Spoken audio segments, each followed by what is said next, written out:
breathes a fresh air of courage into black men who are terrified by retribution from the untouchables community. Right. Okay, so I don't want to put that out there, but I'm very disappointed in so many personalities in entertainment and so many moguls who decided to side with the white power structure against Kanye, Puffy. So many other ones came out against him, D.L. Hughley, and so many other ones who tried to deride him and dismiss him to protect their job and their relationship with the very same people who are exploiting Kanye. It was just sick to see that because it speaks to how weak black men can be, especially when our paychecks are involved. Yeah, like, isn't it a sign like everybody that was associated, they were so scared. That if you have that much fear in you, that should let you know who the people that you're dealing with. But they know he's telling the truth. Everybody know Kanye's telling the truth. He could have been more articulate with it. Yeah. He could have been more pointed and political with what he said. But at the end of the day, we get the gist of it. He ain't the first to tell us, and everybody knows the story, but he's the first one to publicly and openly, in his prime, take on the untouchables. Even though Michael Jackson exposed him, he was no longer in his prime. He was well past it. Right. Kanye is in his prime and he's doing it. That's why I salute him. But I think, though, that he is still too much in love with white society to really turn this thing around 360. He could very well be what Tupac was headed to become. Whoa. At the time Tupac was taken from us, he was the most popular and successful hip-hop artist. And the power structure feared him because he had the ear of the people. Right. Kanye probably has more ears than Pac because Kanye got black and white. He's almost like the Martin Luther King of hip hop. You follow me? Right. And just like Martin Luther King, Kanye could lead a social revolution if he wanted to. But I'm going to be honest with you. I really think Kanye is just worried about Kanye. At the end of this whole thing, I don't see no social revolution coming, and definitely not for black folks. I still think he's too in love with Kim Kardashian.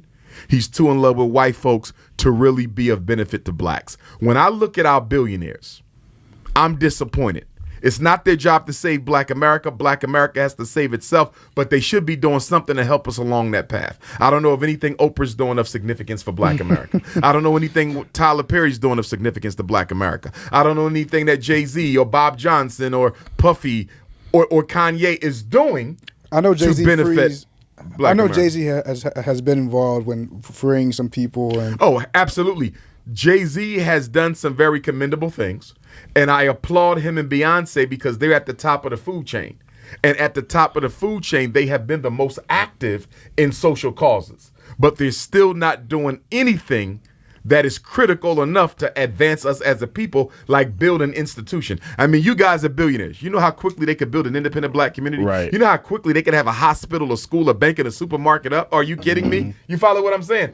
And they're not doing that. And that's my issue with the black billionaires. So when it's all said and done, I think Kanye going to go right back to a special world with white folks. I think this was all done to provide him with some public shelter during the storm to make it look like I am the spokesman of the people when I'm really just looking out for my own best interest at the end of the day. How do you feel about his school situation? The Donda? Yeah. I don't have a problem with it, but it's not an African-centered academy that's helping our children. Right. It's in Simi Valley. How many black people you know live in Simi Valley? Okay? It's a performing arts academy for privileged middle and upper class children. And it's not doing nothing about school to prison pipeline at all. You know? Speaking of school to prison pipeline, it's not until you get older or if you even been to jail and then you've been to school. It's like you can see like the many similarities like in that. I remember in I think in first grade, as we walked through the hallways, we had to put our hands in our back like this, like we're in handcuffs. And I remember they call it put your eagles in his nest.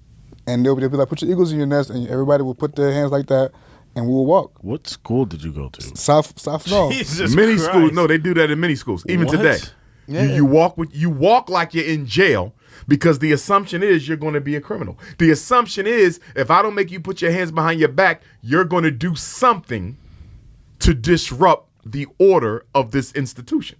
They treat us like the only difference between a prison and a school is the prison has beds in it. But both the public school and the prison have the same priority, and that's controlling the behaviors of black males. I want to be absolutely clear. The school to prison pipeline is not an accident. It is a design. It was engineered to fail black males through miseducation, special education, psychiatric medication, juvenile incarceration, psychological frustration, and premature extermination. They're destroying the lives of at least 1 out of every 4 black males. Special education is a fraud, a scam, and a trick. Half the black boys in special ed in America don't have reading problems, don't have math problems, don't have learning problems. They're there because the white female classroom teachers who don't want to be bothered with black students are sending them in there to reduce their class size. I really got to talk about that.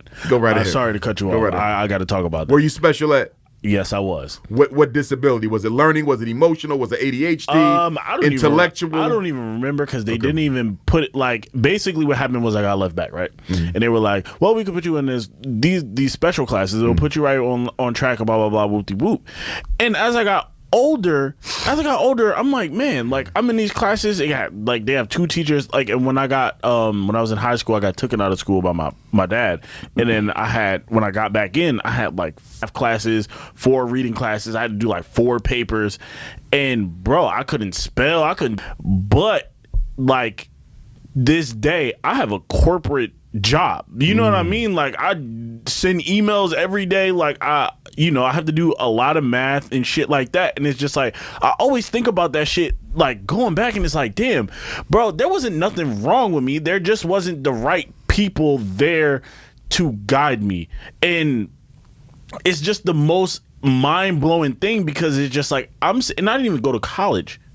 I didn't do anything that. I went from high school.